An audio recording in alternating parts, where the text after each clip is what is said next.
क्या आपने कभी किसी ऐसे संत या कथावाचक को सुना है जो लाखों की भीड़ के सामने मंच पर खड़े होकर अपनी कड़वी गरीबी, लाचारी और भीख मांगने तक के दिनों का सच बयां कर दे?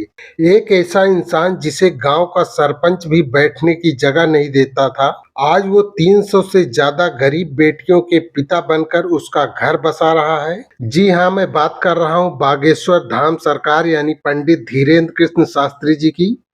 आज इस वीडियो में हम उनके एक बेहद भावुक कर देने वाले वीडियो का सच और उसका विश्लेषण करने वाले हैं, जिसे सुनकर आपकी आंखों में आंसू आ जाएंगे।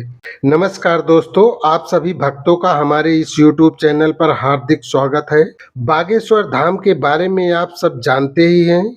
आए दिन उनके पर्चे, दिव्य दरबार और उनके बयानों पर चर्चा होती रहती है। लेकिन हाल ही में हैदराबाद की कथा का एक ऐसा वीडियो मेरे सामने आया जिसने मुझे अंदर तक हिलाकर रख दिया। आज हम किसी चमत्कार या पर्चे की बात नहीं करेंगे। आज हम बात करेंगे उस दर्द की जो धीरेन्द्र कृष्ण शास्त्री जी के इस मुकाम तक पहुंचने के पीछे छिपा है। चलिए मिलकर देखते हैं और समझते हैं कि आखिर इस वीडियो में ऐसा क्या है जो हर इंसान को सोचने पर मजबूर कर देता है। हमें कौन पूछता था भैया, जिस गांव में हम रहते हमारा सरपंच भी नहीं हमें बैठने को कहता था, ऐसी औकात थी। दोस्तों जरा सोचिए, आज जिस इंसान को देखने के लिए लाखों की भीड़ उमड़ पड़ती है, देश विदेश से बड़े बड़े नेता और हस्तियां आकर उनके चरणों में बैठती है, एक वक्त ऐसा था जब उनके खुद के गांव का सरपंच उन्हें बैठने की जगह तक नहीं देता था। जब इंसान जमीन से उठकर आसमान की ऊंचाइयों को छूता है तो अक्सर लोग उसकी सफलता देखते हैं, लेकिन उसके पीछे के अपमान और तानों को भूल जाते हैं। शास्त्री जी बताते हैं कि उन्होंने लगभग 15-16 देशों की यात्रा कर ली है, लेकिन वो आज भी अपनी उस पुरानी औकात और जमीन से जुड़े हुए हैं। उन्होंने कहा ये आप गिरवी रख लो, 20,000 रुपया दे दो, हमारी बहन का विवाह है। 20,000 रुपया किसी ने हमें उधार नहीं दिए। ये बात दिल को छू जाती है। एक भाई जिसके पास अपनी बहन की शादी के लिए 20,000 रुपए तक नहीं थे, वो गांव-गांव, घर-घर भटका।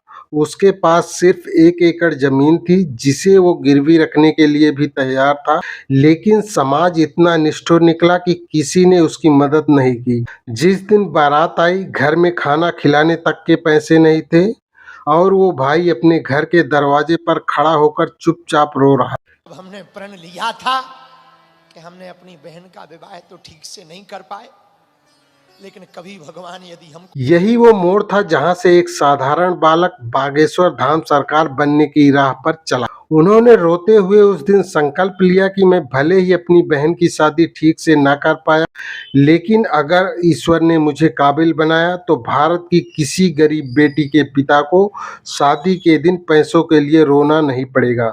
और आज महाशिवरात्रि के मौके पर हर साल बागेश्वर धाम में सैकड़ों गरीब कन्याओं का विवाह करवाया जाता है। भिखारियों के घर बेटियां पैदा नहीं होती हैं, अमीरों के घर बेटियां पैदा होती हैं।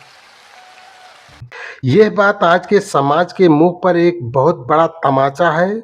हमारे समाज में आज भी कई जगह बेटियों को बोझ समझा जाता है, लेकिन यहाँ शास्त्री जी ने एक बहुत गहरी बात कही। पुत्र केवल एक वंश का नाम रोशन करता है, जबकि बेटियां 2-2 कुलों की मर्यादा बढ़ाती हैं। उन्होंने यहाँ तक कहा कि अगर किसी को पता लगता है कि वो बेटी की शादी का खर्च नहीं उठा सकता तो घबराएं नहीं, बर आप ढूंढिए, उस बेटी के विवाह का पूरा खर्च और जिम्मेदारी बागेश्वर धाम उठाएगा। 8-8, 9 दिन भीख मांगी, तब भी किसी के घर चावल मिलते थे, किसी के घर आलू मिलता था, किसी के घर में नमक मिलता। बागेश्वर धाम पर आए दिन विवाद होते रहते हैं, लोग तरह तरह के आरोप लगाते हैं, लेकिन इस वीडियो में उनका जवाब देखिए। उन्होंने साफ कहा कि हमने 8-8, 9-9 दिन मांग कर खाना खाया है। जब घर में नमक चावल या आलू मांग कर जीवन चलता था तब कोई पूछने नहीं आया। आज जब समाज सेवा और धर्म के मार्ग पर चल रहे हैं तो लोग उंगलियां उठा रहे हैं। उन्होंने साफ शब्दों में कहा कि उनका कोई निजी स्वार्थ नहीं है, उनका एकमात्र उद्देश्य सनातन धर्म और देश के लोगों की सेवा करना है। दोस्तों, जब कोई व्यक्ति अपनी गरीबी को भूलकर दूसरों के आंसुओं को पोंछने का काम करता है तो वो तारीफ के काबिल है। बेटियां बोझ नहीं होती, वो ईश्वर का आशीर्वाद होती हैं।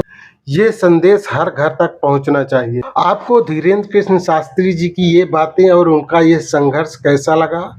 क्या आपको भी लगता है कि बेटियों के लिए उनका ये महाविवाह का संकल्प एक बहुत बड़ी पहल है? अपनी राय कमेंट सेक्शन में ज़रूर बताएं। अगर आपको ये वीडियो पसंद आया हो तो इसे शेयर ज़रूर करें और चैनल को सब्सक्राइब करना ना भूलें। मिलते हैं अगले वीडियो में। जय श्री राम।